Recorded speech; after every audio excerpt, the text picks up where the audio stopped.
प्यारे जातकों, बहुत दिनों के बाद आज फिर आपकी सेवा में सेवंथ हाउस के चंद्रमा को लेकर आपकी सेवा में आए हैं।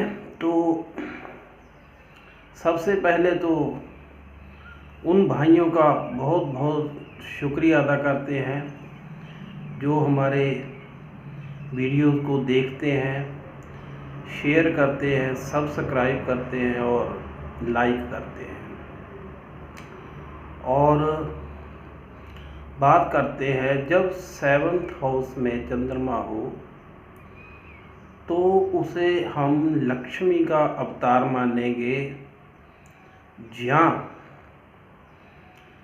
गृहस्थी को नष्ट करने वाला चंद्रमा मानेंगे, व्यापार को नष्ट करने वाला चंद्रमा मानेंगे। क्योंकि सेवंथ हाउस का जो मालिक है वो बुध है और यहाँ का जो कारक ग्रह माना जाता है उसे शुक्र देव है।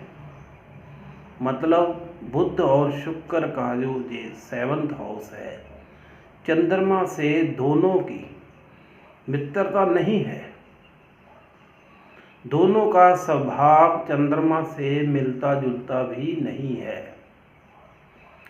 तो जिस जातक की कुंडली में ये योग होता है तो अच्छा नहीं माना जाता, मेरे हिसाब से अच्छा नहीं है।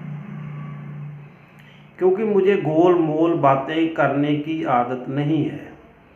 मैं तो सिरे से ही नकारता हूँ कि चंद्रमा को सेवंथ हाउस में अच्छा नहीं माना जाता है। अगर बुध ग्रह जन्म कुंडली के प्रथम भाव में हुआ तो जातक की जो लाइफ होगी अच्छी नहीं होगी, नशाखोर भी हो सकता है और भी बहुत सी मुश्किलों का सामना करना पड़ सकता है।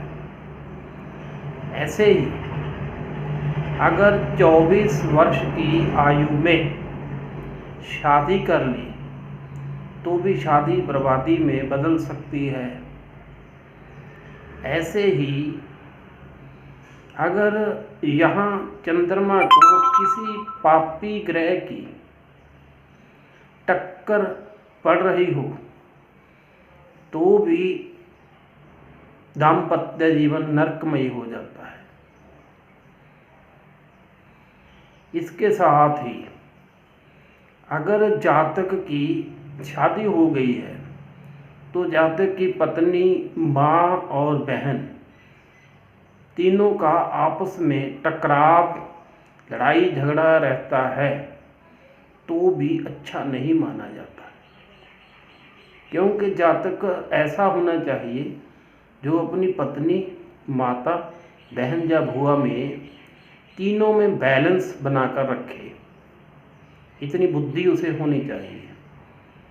लेकिन जहाँ चंद्रमा बुद्धि को खराब कर देता है, बुध के प्रभाव को कम कर देता है, जिससे सेवंथ हाउस के सारे जो अच्छे प्रभाव होते हैं वो खत्म हो जाते हैं। ऐसे ही अगर दूध या पानी बेचने का व्यापार शुरू कर दिया तो भी जातक डूब जाएगा। ऐसे ही अगर 12 हाउस में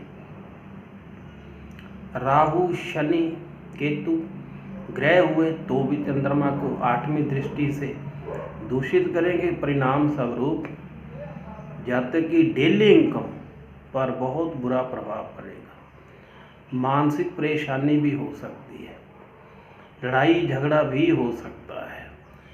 लेकिन चंद्रमा बड़े बड़े लड़ाई झगड़े नहीं करवाता, छोटी छोटी तू मैं होती रहती है। परिवार में झगड़ा बना रहता है तो इससे जातक ना तो व्यापार में ध्यान दे सकता है और ना ही पत्नी की ओर ध्यान दे पाता है, ना माता की ओर ध्यान दे पाता है। तो जिंदगी अच्छी नहीं रहती है। तो इससे बचने के लिए हमें करना क्या चाहिए?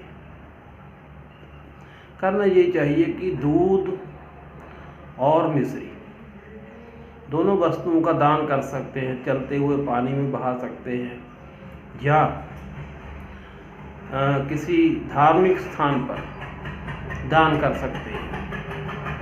ऐसे ही जातक को अपनी छोटी उंगली में या रिंग फिंगर में अच्छा किसी क्वालिटी का पन्ना धारण करना चाहिए, क्योंकि पन्ना धारण करने से उसकी बुद्धि होगी जो वो बैलेंस बना कर रखेगी। और देखना चाहिए कि बुध और शुक्र किस घर में है, उनके अनुसार उपाय भी करना चाहिए।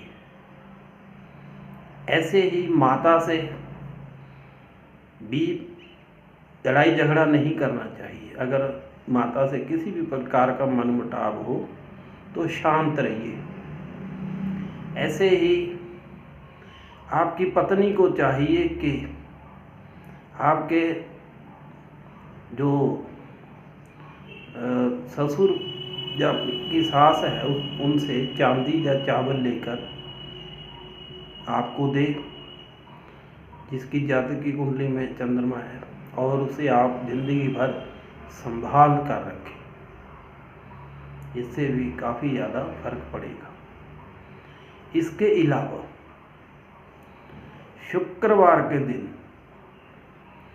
गौ को हरा चारा भी आप डाल सकते हैं। तो यहाँ क्या हुआ कि एक तरफ तो हमने पन्ना पहन लिया, बुध को बल दिया, दूसरी तरफ गौशाला में जाकर गौओं को हरा चारा डाला, इससे शुक्र को भी मजबूती मिलेगी। तीसरा, हमने चंद्र की वस्तुओं को उसके जो अच्छे स्थान हैं, चलते पानी में, जहाँ दूसरे भाव में मतलब धार्मिक स्थान पर पहुँचा दिया, तो इससे बहुत ज़्यादा फायदा आपको मिलेगा। अगर आपको बहुत ज़्यादा समस्या है तो लगातार 43 डेज आप 700 ग्राम चावल किसी धार्मिक स्थान पर चढ़ाएं जहाँ जल प्रवाह करें। आपको ऐसे अच्छे फल मिलने शुरू हो जाएंगे जो आपने सोचे भी नहीं होंगे, क्योंकि चंद्रमा का प्रभाव 7th हाउस से बहुत ही कम हो जाएगा। ऐसे ही आपको चांदी के किसी बर्तन में थोड़ा सा शहद डालकर उसे भी घर की जो नींव होती है उसमें दबा देना चाहिए। इससे भी शांति हो सकती है।